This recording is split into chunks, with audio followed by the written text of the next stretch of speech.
Time to go one-on-one with North Dakota State point guard Vinnie Shahid. Vinnie coming over last year as a junior college transfer, making an immediate impact.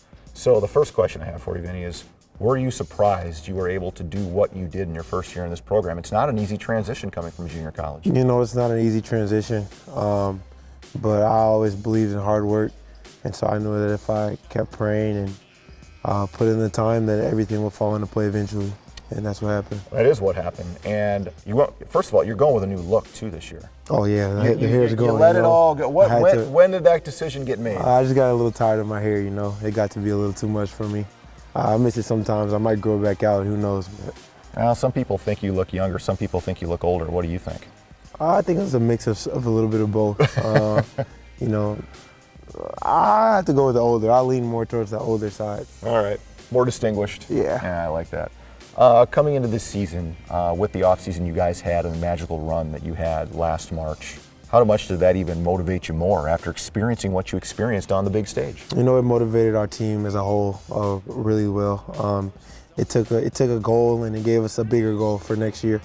And it drove a lot of guys to get better in different areas of their game. And to have that experience going back into this year, I think it helped us a lot to be able to just experience that and get that out of the way. And I think it helps in games all over. You know, having to play in the number one team in the country twice last year and the number one pick in the draft, 3 top 5 picks. There's not much we can't say we haven't done as a group. So when we come out and play other games, it kind of helps us be a little more calm and play with a little more experience. You know, when you went through everything in Sioux Falls and then went through Selection Sunday and then you're on the road to Dayton and then you're going to South Carolina to play Duke, you have to say so much in the moment. When did you finally get a chance to reflect on everything that you had experienced in those 12 days? Because that was a lot. It is. It's a lot. And you don't really realize what you've been doing or what you've done or where you've been and how many games you've played or anything until you get home and you kind of watching the tournament on TV yourself and you're kind of like, wow, I was just there. Like, I was just playing against that team and, you know, we were just in that city. And it's just crazy to sit down and reflect and just to look at all those things and like, wow, like that really happens.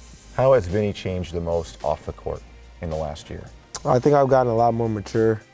I've grown up a lot. Obviously, I'm aging a little bit. My body's getting a little bit older. But I think the biggest thing is I just matured a lot as on and off the court, both. Yeah. And now looking forward, is it hard to think that this is your last year of playing college basketball? I'm sure you want to play basketball as long as you can, but this is kind of the last hurrah. Has that hit you? It still hasn't hit me. I think it kind of hits me after every game that we have. You know, one less opportunity to play another college basketball game, but I try not to think about it as much as I can, and after every game, it kind of hits me a little more in the face, just a little bit. You know, the one thing we didn't talk a lot about, Vinnie, was you away from basketball. What does Vinnie do? I'm a big movie guy. Are you? I like movies. I like listening to music, and I love shoes. I love shoes. You probably know that already. Yeah. How many pairs of shoes do you have? I think I have like 90 plus pairs. 90 pairs of shoes. How do you keep track of all those? Most of them are at home. I keep most of them in Minnesota, but if you go in the locker room, you probably see my locker is full of shoes. And if we went over across the street to my house, you see my closet is full of shoes and shoe boxes, and so I love shoes. Vinnie Shahid, we appreciate you joining us, man. In here on his day off, and he's still out here shooting, out here balling. That's how you roll. Yes, sir. One-on-one.